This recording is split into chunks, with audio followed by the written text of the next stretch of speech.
Halo semua, salam sejahtera dari Allah Bapa, untuk kita semua. Lewat video ini, saya akan kupas teologi tipu-tipu ala Donditan yang menyesatkan orang-orang Yudais. Simak videonya sampai selesai. Judulnya Yesus dan Hukum Taurat. Tolong bacain ayat 17 sampai 18. Janganlah kamu menyangka bahwa aku datang untuk meniadakan hukum Taurat atau kitab para nabi. Aku datang bukan untuk meniadakannya, melainkan untuk menggenapinya. Karena aku berkata kepadamu, sesungguhnya selama belum lenyap langit dan bumi ini, satu iota atau satu titik pun tidak akan ditiadakan dari hukum Taurat sebelum semuanya terjadi. Tahu nggak iota itu apa? Ya, huruf terkecil dalam bahasa Ibrani ya. Jadi satu titik dalam huruf Ibrani yang masuk ke dalam hukum Taurat tidak akan dihilangkan. Jadi Yesus bilang, aku datang bukan untuk meniadakan hukum Taurat, tapi untuk menggenapinya. Oke. Efesus 2 ayat 15. Nah, 15 ya, tolong bacain. Sebab dengan matinya sebagai manusia ia telah membatalkan hukum Taurat dengan segala perintah dan ketentuannya, untuk menciptakan keduanya menjadi satu manusia baru di dalam dirinya, dan dengan itu mengadakan damai sejahtera.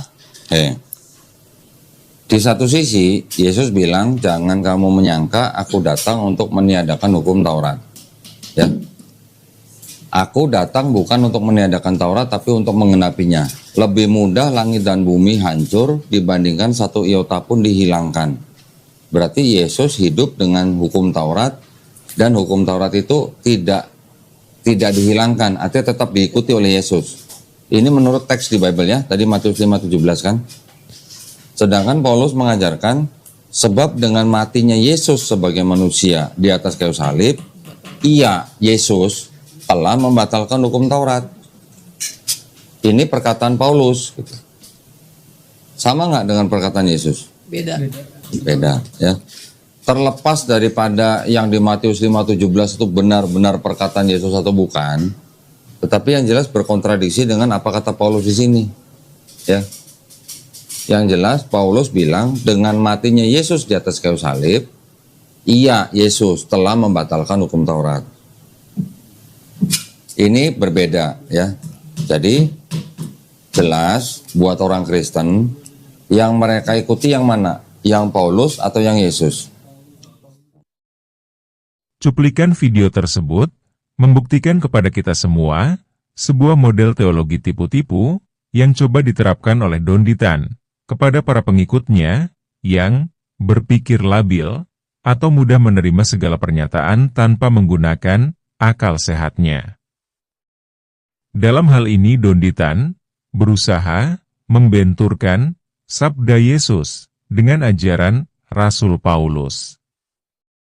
Tampak jelas bahwa Donditan ini menggunakan pola berpikir akidah agama barunya. Pola berpikir teologi tumpang tindih yang gak jelas itu. Mari kita simak uraian, kupas tuntas, berikut ini. Menggunakan pola berpikir teologi yang jujur, pola teologi akal waras. Simak uraiannya. Mari kita kupas isi Injil Matius, bab 5, ayat 17 sampai 18 ini. Isi lengkapnya adalah sebagai berikut.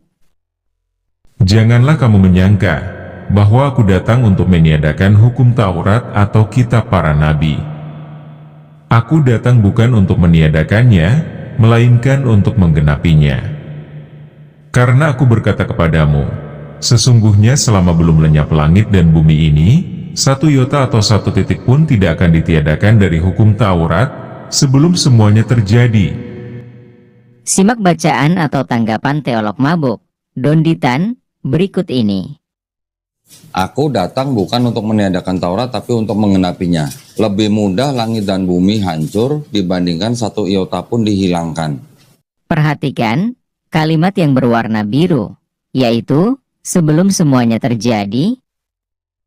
Kalimat ini yang secara sengaja dihilangkan oleh teolog mabuk, Donditan itu. Ia sengaja menghilangkan rangkaian kalimat itu untuk mengaburkan, sekali lagi, mengaburkan makna keseluruhan dari ayat ini. Makna keseluruhan dari ayat ini adalah: pertama, Yesus datang ke dunia untuk menggenapi hukum Taurat. Kedua, hukum Taurat itu tidak akan ditiadakan sebelum semuanya terjadi. Pertanyaan yang timbul adalah, apa yang dimaksud dengan sebelum semuanya terjadi itu? Kalimat sebelum semuanya terjadi ini sengaja dihilangkan oleh Don Ditan. Pertanyaan yang timbul adalah, apa yang dimaksud dengan sebelum semuanya terjadi ini? Lebih jauh lagi, muncul pertanyaan, apa yang harus terjadi itu? Jawabannya tertulis di dalam Efesus 2 ayat 15, yang berbunyi seperti ini.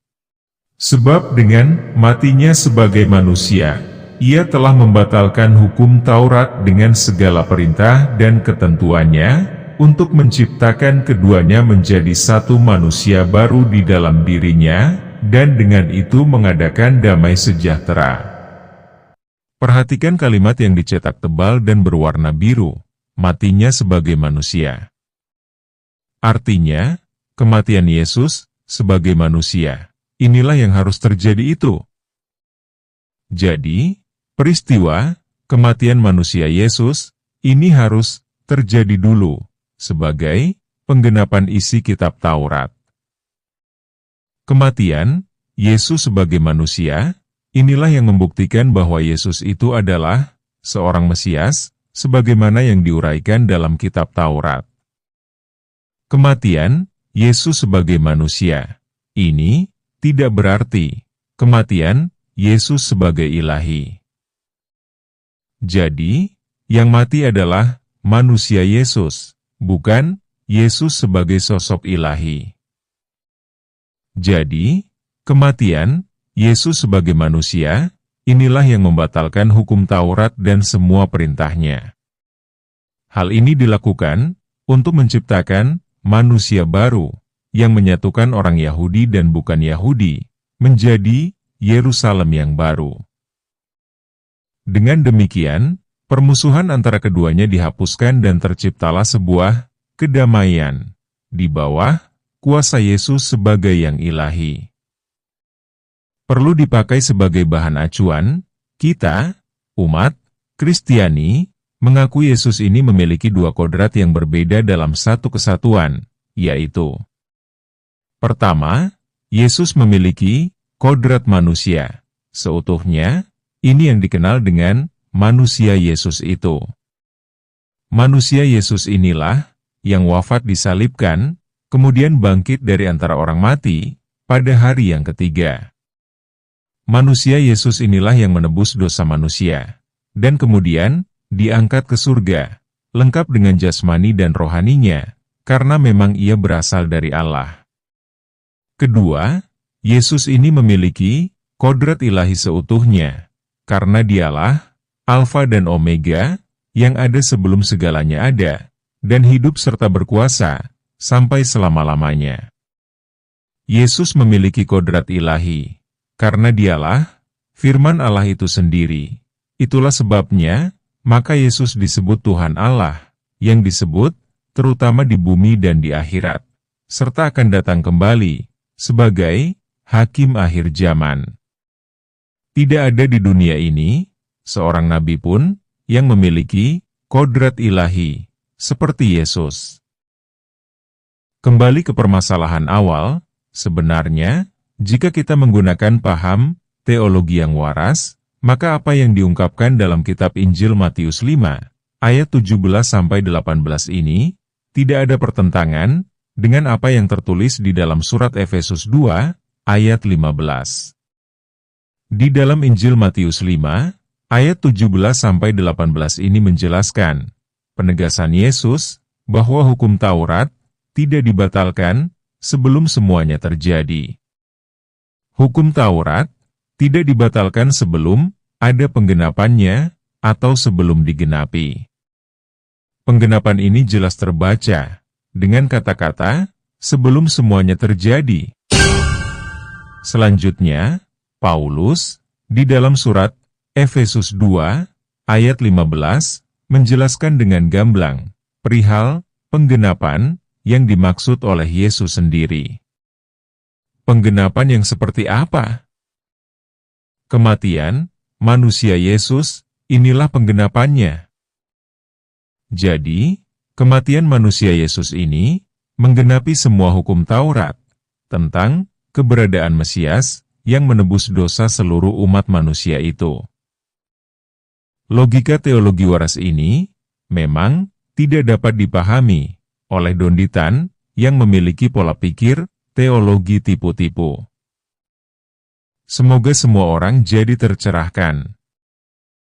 Di dalam Matius 5, ayat 17-18 ini, secara eksplisit, Yesus menegaskan bahwa dirinya lah Mesias yang ditunggu itu. Selanjutnya, di dalam Efesus 2, ayat 15, menjelaskan bahwa Mesias itu harus mati untuk menebus dosa manusia. Ini clear dan jelas sekali.